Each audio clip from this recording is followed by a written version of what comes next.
Hello! అందరూ నమస్కారం. Movie review of 'Patang'. ఇది ఒక రొమాంటిక్ మూవీ. రొమాంటిక్ సీన్స్ అంతగా ఏం లేవు గానీ, లవ్ సీన్స్ అయితే ఓకే ఓకేలాగా అనిపిస్తాయి. మూవీ అంతగేం బాలేదనమాట. ఆ లవ్ స్టోరీ కూడా నిబ్బా లవ్ స్టోరీ లాగా అనిపిచ్చింది. స్టోరీ కాన్సెప్ట్ బాగుంది గానీ, స్క్రీన్ ప్లే అయితే చాలా వరస్ట్‌గా ఉంది. లవ్ సీన్స్ అయితే చాలా చెత్తగా ఉన్నాయి. అసలు ఏం బాలేదనమాట. ఈ మూవీ స్టోరీ పాయింట్ కొంచెం ప్రీవియస్‌లో యాక్ట్ చేసిన 'మెంటల్ మజిలీ' స్టోరీ మూవీ లాగా ఉంటది. ప్రీవియస్‌లో ఆ మూవీలో ఏది సెలెక్ట్ చేసుకోడనమాట. సో, తనకి 2 ఆప్షన్స్ చూపిస్తే ఏ ఆప్షన్ సెలెక్ట్ చేసుకోవాలో తను కన్‌ఫ్యూజ్ అవుతుంటాడు. ఇంకా ఈ మూవీలో హీరోయిన్ కూడా మనకి 2 ఆప్షన్స్ ఇస్తే ఏ ఆప్షన్ సెలెక్ట్ చేసుకోవాలో కన్‌ఫ్యూజ్ అవుతూ ఉంటదనమాట. సో, ఏది చూజ్ చేసుకోలేదు. కానీ 'మెంటల్ మజిలీ' మూవీలో ఆ పాయింట్‌ని చాలా సీరియస్‌గా హీరోకి ఆ ప్రాబ్లమ్ వల్ల ఎలాంటి ఎఫెక్ట్ అవుతాడనేది చాలా నీట్‌గా చూపిస్తారనమాట. ఆ సీన్స్ బాగుంటాయి. దాంతో పాటు ఫస్ట్ హాఫ్‌లో ఒక అమ్మాయిని లవ్ చేస్తాడు. సెకండ్ హాఫ్‌లో ఇంకొక అమ్మాయిని లవ్ చేస్తాడు. సో, లాస్ట్‌లో ఏ అమ్మాయిని పెళ్లి చేసుకోవాలో కన్‌ఫ్యూజ్ అవుతాడనమాట. సో, అవి చూడడానికి బాగానుంది. ఇంకా ఈ మూవీలో కూడా స్టోరీ పాయింట్ కొంచెం అలాగే ఉంటది.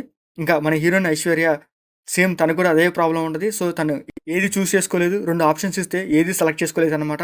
తను కన్‌ఫ్యూజన్‌తోనే ఉంటది. అలాంటి అమ్మాయి ఇద్దరు అబ్బాయిలని ప్రేమిస్తే ఎలా ఉంటదనేదే ఈ మూవీ స్టోరీ తీసుకెళ్తాడు. ఇంకో పాయింట్ ఏంటంటే, ఐశ్వర్య ప్రేమించిన ఆ ఇద్దరు అబ్బాయిలు బెస్ట్ ఫ్రెండ్స్ అనమాట. సో, ఇంకా ఐశ్వర్య ఏ అబ్బాయిని సెలెక్ట్ చేసుకొని, ఏ అబ్బాయిని సిన్సియర్‌గా లవ్ చేస్తుందనేదే ఈ మూవీ స్టోరీ. ఆ పాయింట్‌ని చాలా ఇంట్రెస్ట్‌గా చెప్పడానికి ట్రై చేశారు గానీ, ఆ సీన్స్ ఎక్కడ మనకి ఇంట్రెస్టింగ్‌గా అనిపించదు. చూడడం కూడా కొంచెం బోరింగ్‌గా అనిపిస్తాదన్నమాట. ఇంకా ఐశ్వర్యకి ఆ ప్రాబ్లమ్ చిన్నప్పటి నుంచి ఉందని చూపించడానికి ఒక చిన్న స్టోరీ చూపిస్తారు. ఆ స్టోరీ అయితే చూడ్డానికి బాగానే ఉంది. ఐశ్వర్య ఇద్దరు బెస్ట్ ఫ్రెండ్స్ లవ్ చేసి, వాళ్ళలో ఎవరిని చూజ్ చేసుకోవాలనే పాయింట్ మీద ఈ మూవీలో ఫస్ట్ హాఫ్‌లో కొన్ని సీన్స్ పెడతారు. అవి బాగానే ఉంటాయి మేడం. సో, ఇంటర్‌వల్‌లో మంచి ట్విస్ట్ పెడతారు. ఆ ట్విస్ట్ బాగుంటది.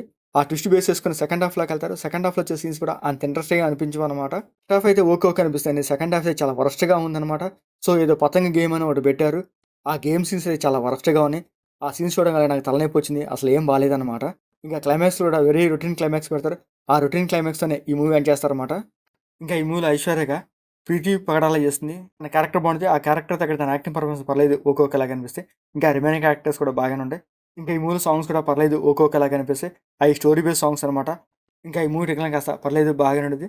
ఈ మూవీలో బ్లడ్ సీన్స్ కానీ, అడల్ట్ సీన్స్ కానీ అట్లాంటివి ఏం లేవు. నిబ్బి లవ్ స్టోరీస్ నచ్చేటట్లయితే మీకు ఈ మూవీ కాస్త పర్లేదు నచ్చుద్ది. సో, వెరీ లో ఎక్స్‌పెక్టేషన్‌తో ఈ మూవీ చూడండి. మీకు నచ్చితే చూడండి. లేకపోతే లీవ్ ఇట్. మీకు మాడేస్తే లైక్ చేయండి, షేర్ చేయండి, సబ్స్క్రైబ్ చేసుకోండి. Thank you for watching.